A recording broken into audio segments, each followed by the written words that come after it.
Problem 2 is a pool of integrations. First one, 1 over x minus 5 times x minus 6, looks as if it is set up for partial fractions. So let's do this. The setup for partial fractions is a over x minus 5 plus b over x minus 6. Let us bring this on a common denominator. And now we collect according to powers of x. And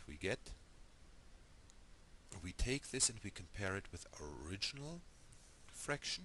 We compare in the numerator this by x terms. We have 0 times x here, so we get that a plus b is equal to 0, and we get that minus 6a minus 5b is equal to 1. To solve this system of linear equations, we can, for example, add the first equation 5 times to the second to eliminate b. So from this we get the equation that minus 6 plus 5 is minus 1 times a is equal to 1. Therefore a must be equal to minus 1, and because a plus b is 0, we get that b must be equal to 1. So our original integral becomes the integral over the sum of two fractions. Both summands we can integrate easily.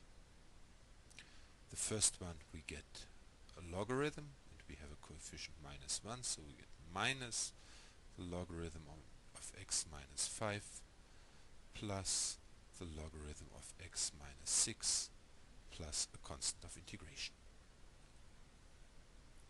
Next we have a problem which is a straightforward example of integration by parts. The one part presumably will be x, the other part will be the cosine term. The only question is what we do with the factor 6. We can either take it out completely, or it turns out to be convenient to collect it with the cosine term. So we set u is equal to x, u prime therefore is equal to 1, v prime is equal to 6 cosine of 2x, and its antiderivative v therefore is 3 times the sine of 2x. So using the formula for integration by parts, this gives that this is equal to, now the first term we can just copy, while for the second term we can easily find an antiderivative. We copy the first term here. For the second term, antiderivative of minus sine is cosine, so we get the plus here with the cosine.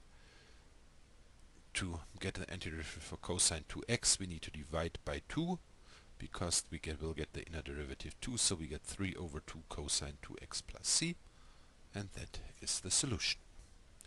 In part C, we have a product of a sine and cosine function. We need to look at the exponents. 5 is odd. 5 is equal to 2 times 2 plus 1. So sine is what we will be rewriting by cosine, but we keep one sine term over. So this is the integral over sine of x, keeping one sine term over. Then sine squared is 1 minus cosine squared, but sine squared squared, so we get another square here, times the cosine square which we have there, dx. In the next step we will be doing a substitution. We will be substituting cosine. So we get the integral over the sine dx will become the new du, but we will get a minus sign overall. The 1 minus cosine square becomes 1 minus u squared, and the cosine squared becomes a u squared, and we get the du here. Next we multiply this out. 1 minus u squared squared by the binomial formula is 1 minus 2u squared plus u to the 4. We multiply this 2 through with u squared, and we also bring the minus sign in, so we get this integral over a polynomial. Now we can easily write down an antiderivative. We get this antiderivative.